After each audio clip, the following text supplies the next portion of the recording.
السلام علیکم ناظرین، میں ہوں کمل دعا اور آپ دیکھ رہے ہیں پروگرام گہری نظر سجاد میر کے ساتھ۔ امید ہے کہ آپ سب خیر و عافیت سے ہوں گے۔ جیسے کہ آپ جانتے ہیں کہ ہمارے اس پروگرام میں معروف ممتاز تجزیہ نگار سجاد میر صاحب بھی موجود ہوتے ہیں۔ خوش آمدید کہوں گی، کیسے ہیں عامر صاحب؟ اللہ کا شکر، بالکل۔ اور ناظرین، آج جو ہمیں اسٹوڈنٹ سے یوتھ سے ہمیں جوائن کیا فاروق حنیف نے، علی ابرار، طاہر مبارک، خوش آمدید کہوں گی، جوائن کیا آپ نے ہمیں۔ میر صاحب، آج بہت ساری اہم خبریں ہیں، بہت اہم واقعات ہیں، خاص طور پر توہین عدالت کا جو متنازع قانون ہے قومی اسمبلی سے پاس ہو گیا ہے اور اس کے خلاف سپریم کورٹ میں ریٹ بھی ہو گئی ہے۔ عدلیہ اور پارلیمنٹ کے درمیان کیا کوئی تصادم نظر ہوتا دکھائی دیتا ہے، یا آپ کی نظر میں اس قانون کی آئینی اور قانونی حیثیت کیا ہو سکتی ہے؟ اچھا جی، آپ اسے تصادم کہہ لیں یا کچھ کہہ لیں، لیکن یہ قانون ہے غیر قانونی اور غیر آئینی ہے۔ آج عمران خان نے کہا ہے، ابھی کچھ دیر پہلے شاید اس کی کوئی تقریر آئی ہے جس میں انہوں نے کہا ہے کہ یہ 73 کے آئین کے خلاف ہے، یعنی کہ انہوں نے بڑا صاف لفظوں میں یہ کہا ہے کہ یہ اچھا اس بات کا امکان تھا کہ آپ اس کو آئینی امینڈمنٹ کے طور پہ تو لانا بھی نہیں تھا، کیونکہ توہین عدالت کا تو قانون ہے۔ قانون کو چینج کرنے کے لیے سمپل میجورٹی چاہیے، جو قومی اسمبلی میں آپ کو حاصل ہے۔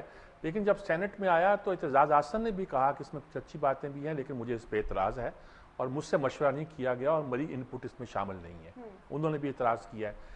عام طور پر دیکھیے، اس قانون میں انہوں نے جو سب سے عجیب و غریب بات کی ہے، استثناء کے قانون پر روتے تھے کہ صدر کو استثناء حاصل ہے۔ اب اس میں یہ ہے کہ پوری کابینہ کو، ہر وزیر کو، وزیر اعظم کو، وزیر اعلیٰ کو، صوبائی وزراء کو، گورنر کو، سبھی کو استثناء حاصل ہے توہین عدالت سے۔ یعنی وہ کچھ بھی کہتے رہیں، وہ عدالت ان کے خلاف توہین عدالت کا مقدمہ قائم نہیں کر سکتی۔ اچھا، توہین عدالت کا مطلب یہ نہیں ہوتا کہ آپ کوئی عدالت پہ اعتراض کریں گے تو اس پر توہین عدالت قائم ہوتی ہے۔ یہ غلط کانسیپٹ ہے۔ یعنی عام طور پر اس میں یہ لیا جا رہا ہے کہ آپ نے عدالت پہ تنقید کی، آپ کچھ سچی تنقید کر سکتے ہیں، حالانکہ سچی تنقید تو آپ کسی پر بھی کریں گے تو جائز ہوتی ہے۔ عدالت کے بارے میں یہی ہے کہ آپ اس پہ کمنٹ نہیں کر سکتے کیونکہ عدالت اس کا جواب نہیں دے سکتی، یہ اصول طے ہوتا ہے۔ لیکن توہین عدالت کا اصل مطلب یہ ہوتا ہے کہ آپ عدالت کے کسی حکم کو اگر عمل درآمد نہیں کرتے تو یہ توہین عدالت ہے۔ کوئی مقدمہ آپ نے قائم کیا نا جی، آپ نے حکم دیا ڈی سی کو کہ جاؤ بھائی اس پہ عمل کرو، یہ ایس پی کو کہو کہ اس ملزم کو آپ نے غلط پکڑا، چھوڑ دو، وہ کہتا عمل ہی نہیں کرتا، تو توہین عدالت میں اس کو بلایا جائے گا نا جی۔ توہین عدالت کا قانون کا یہ مطلب ہے، یہ نہیں کہ اس نے جج کو خدا نہ خواستہ کوئی گندی زبان استعمال کی، گالیاں دی یا گھور کے دیکھا یا کچھ کیا، بلکہ اس کا مطلب صرف اتنا ہے کہ آپ توہین عدالت کا صرف اتنا مطلب لیا جاتا ہے اس میں کہ آپ نے اس کی حکم عدولی کی۔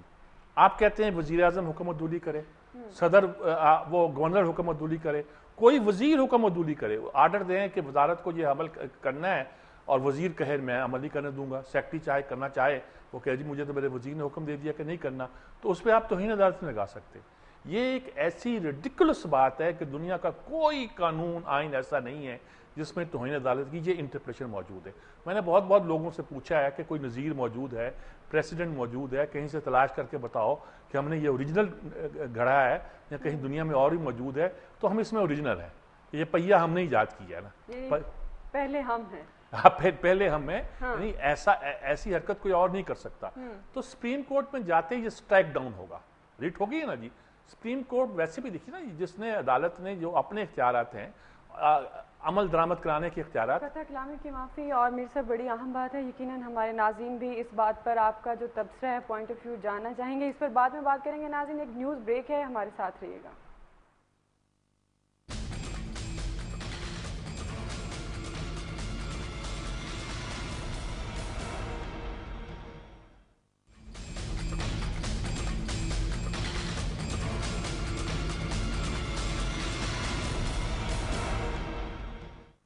ویلکم بیک ناظرین، بریک سے پہلے بات کر رہے تھے توہین عدالت کا متنازع قانون قومی اسمبلی سے پاس ہو گیا، اور میر صاحب آپ کا پوائنٹ آف ویو اس پہ رہتا ہے۔ جی وہ اصل بات یہ جو بات میں کہنا چاہ رہا تھا وہ یہ ہے کہ عدالت اپنے حقوق سلب ہوتا نہیں دیکھ سکتی۔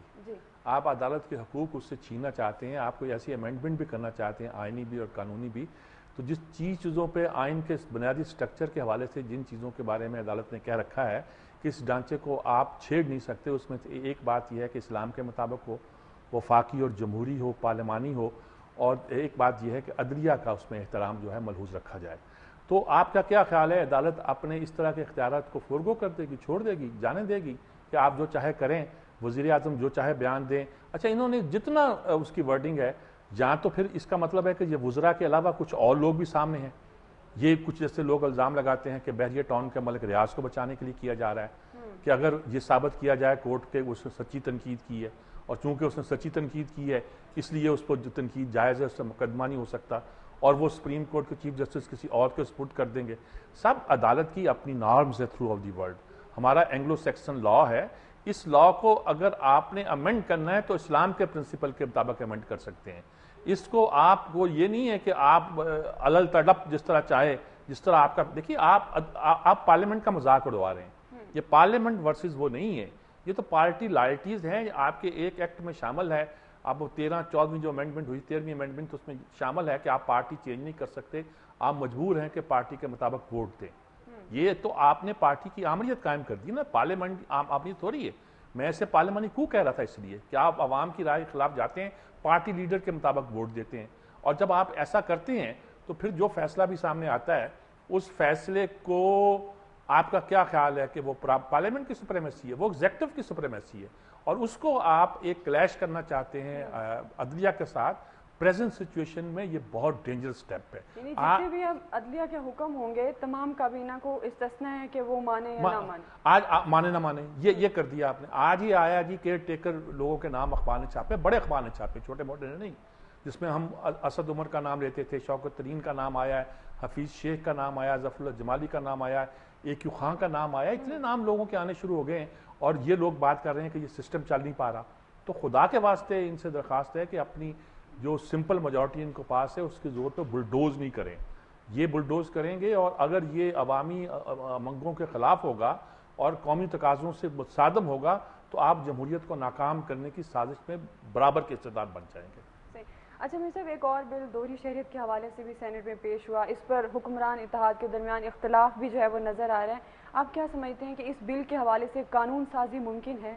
اصل بات یہ جی کہ یہ قانون سازی شاید قومی اسمبلی میں آسان نہ ہو، کیونکہ سینٹ میں تو کچھ کافی نشستیں پیپلز پارٹی کے پاس ہیں، کافی کچھ اور لوگوں کے پاس بھی ہیں، ان کو شاید میجورٹی مل سکتی ہو اگر وہ 2/3 لینا چاہتے ہیں، کیونکہ یہ آئینی امینڈمنٹ ہوگی۔ دوہری شہریت کا مسئلہ تو آئین میں ترمیم کے مترادف ہے نا۔ لیکن اس وقت مسئلہ یہ ہے کہ مثلا اعتزاز حسن کہتے ہیں کہ میں خود اس کا قائل نہیں ہوں، امریکہ میں لوگ جو حلف اٹھاتے ہیں، امریکہ سے لا لینے کا حلف اٹھاتے ہیں، ہم نے اس سے دوہری شہریت کا معاہدہ کیوں کر لیا ہے؟ یعنی کہ اس بات کا اب کسی نے کہا جی کل کو کوئی انڈین شہری آ کے جہاں کا بن سکتا ہے، کسی نے کہا جی امریکہ سے کوئی آدمی اٹھ کے آئے گا وہ آ کے، کسی نے کہا جی برطانیہ کا شہری بن سکتا ہے۔ تو جو خاص طور پر ANP ہے وہ تو سٹینڈ لیے ہوئے، MKM نے بھی کہہ دیا کہ جو مسودہ ہمیں دکھایا گیا تھا یہ وہ نہیں ہے۔ تاثر یہ پیدا ہو رہا ہے کہ MKM کے کہنے پہ یہ بل پیش کیا جا رہا ہے، پتہ نہیں ہمارے کتنے لوگوں کا اس میں دخل ہو۔ پہلا اس کا شکار بیچارے رحمان ملک بنے، انہوں نے آج سینٹ سے استعفیٰ دے دیا ہے، انہوں نے کہا جی میں استعفیٰ دیتا ہوں، میں مشیر کے عہدے سے بھی رخصت دے دیجیے مجھے نہیں ہے، میں 2008 میں نے درخواست دی تھی، اب مطلب کہ اب میں درخواست کیوں دوں؟ مسئلہ یہ ان کا یہ تھا کہ اب میں کیوں دوں؟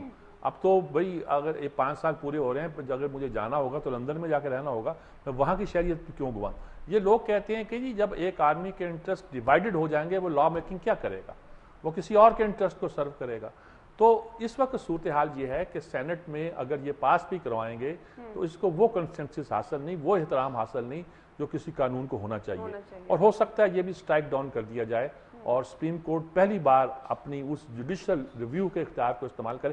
امریکہ میں ہے، دیکھیے برطانیہ برطانیہ میں تو آئین ہی نہیں ہے، وہاں تو اور ہی صورت ہوتی ہے نا، لیکن امریکہ کے قانون کے مطابق آپ فیصلوں پر تنقید بھی کر سکتے تھے توہین عدالت کے حوالے سے۔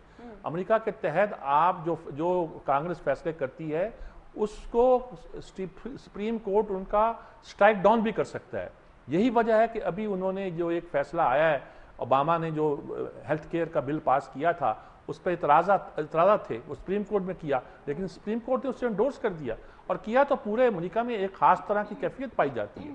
تو یہ جو عدالتی ریویو کا جسے کہتے ہیں کہ جس کو ہم کہتے ہیں تھرڈ ہاؤس ہے، یعنی کہ ایوان زیری، ایوان والا اور عدلیہ ایک تھرڈ ہاؤس ہے، اور تھرڈ ہاؤس کی اپروول کے بغیر کوئی آئینی ترمیم ہوا نہیں کرتی۔ تو اگر سینٹ بھی ہے آپ کے ہاں، یہ پورا سسٹم ہے اور آپ نے ماڈل اپنایا ہوا ہے، تو پھر آئینی ریویو کو جو عدالت کر سکتی ہے، عدالتی ریویو کو، اس کو بھی آپ کو تسلیم کرنا پڑے گا۔ مجھے لگتا نہیں ہے کہ دوہری شہریت کے معاملے پہ بھی عدالت کسی روح رعایت کو قائل ہوتی ہو۔ کل کو لوگ کہتے ہیں جی کہ انڈیا کا شہری آ کے وہ کہے گا جی میری تو شہری یہاں کی بھی ہے، یہاں کا وزیر اعظم بن جائے گا، یہ نہیں ہمیں ماننا چاہیے۔